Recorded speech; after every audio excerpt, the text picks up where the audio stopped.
speaking of Askew, Sunday, good performance, great performance by the offense.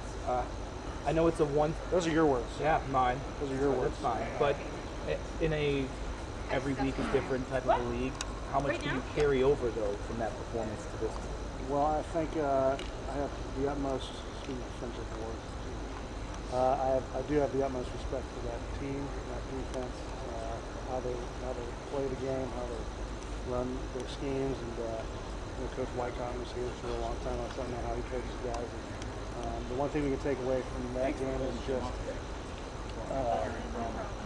sticking to the minute details of the game plan and the reason why we run the plays that we run against certain defenses, and trying to be masters of our crafts and focus on the little things that pertain to your job exclusively, and not try to do too much. So you do that, and I love you guys do that. Mitch, there was a clip of Josh on the sideline. You've probably seen it by now, where I think it was after Khalil's touchdown, where he says, and I won't quote him exactly, but I feel like I'm back. I don't know if you did see that. Okay. All right. Well, he was pretty impassioned. There was another word in there too. Oh yeah, sure. So, do you feel like he's back? And was he communicating that on the sideline or anything like that on Sunday? Listen, I don't think he was anywhere. He didn't go anywhere. I think it's just all comes down to executing. Right? We've always had the utmost faith in Josh, and that's never wavered in this locker room from one week to another. We understand that, when he has his moxie about him, when he has confidence about him, he brings a fire. So for us, we're just trying to reinforce that whenever the field's down in the dumps. Which for us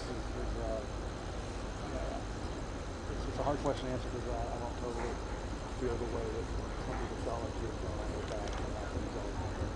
Hey Mitch, I know you don't directly go against him, but just I'm sure there's a ton of mutual respect there.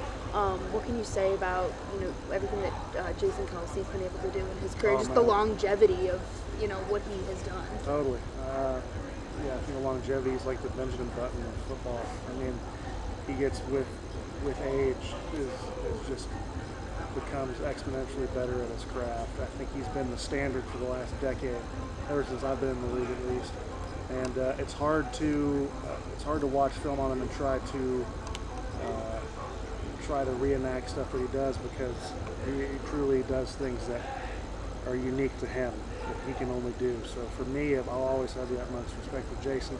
I think it's really cool to see how not only the nation but the world, it seems like, is finally starting to realize not only how good a football player he is, but what he's meant to that Eagles team and that Philadelphia, the city of Philadelphia. So utmost respect for him, and it's just still fun to watch. Josh said, sorry, my bad. Josh said the defense beyond. Josh said that he thinks Deion's playing the best football of his career. What have you seen from him, especially as the season's kind of gone on? He's always been a physically imposing football player.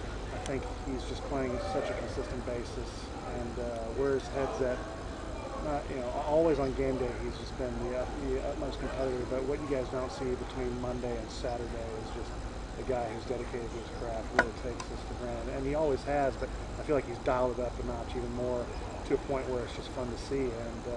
And I'm here just to facilitate any information I can for him to play as fast as he possibly can. And I think it's just he is playing amazing football, and hopefully he's getting the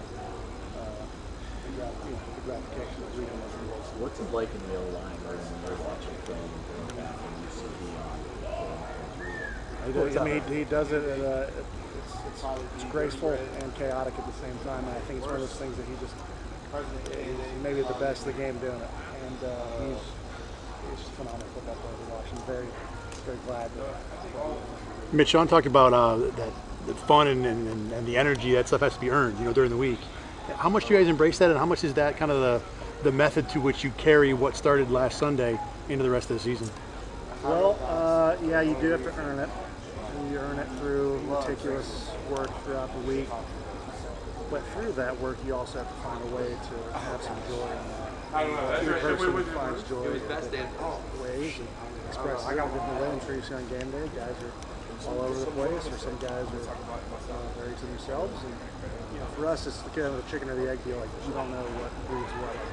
Does enthusiasm come from execution, or does execution come from enthusiasm, we don't know. We know that we can start with enthusiasm and then fall. Hey, Mitch Osiris has not missed a snap yet this year. Can you see his development week by week? Totally. Yeah, I think I talked about before. We had a rookie come in, just hope that he doesn't think he's just such a gracious learner, taking everything one day at a time. Doesn't let mistakes get to her too much. Learns from those. You really see him make the same mistake twice. He's a young guy who hasn't had his bye week yet. This is a long season. I thought he's handled it very well, and he's going to be a very good football player this season.